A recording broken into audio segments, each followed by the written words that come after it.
This example is to show some basic stitching. It's called Sashiko, really straightforward and simple, and produces a really nice aesthetic on denim in this example.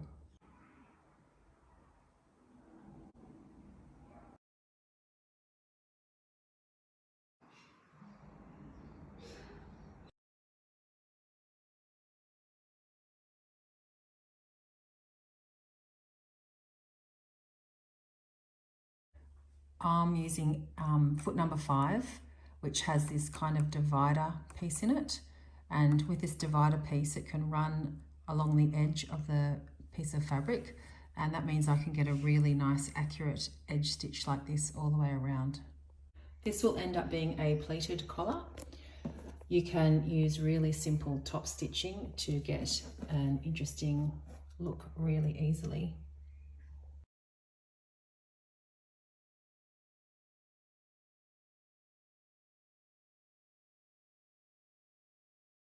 Make sure you're really accurate and precise with sewing your lapel points. So you can see here, this is 1 centimetre seam allowance either side.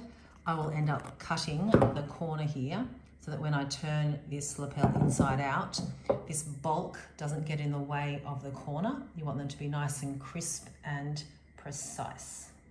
So now I've cut back that seam allowance. When I turn that lapel inside out, it'll be nice and crisp and sharp.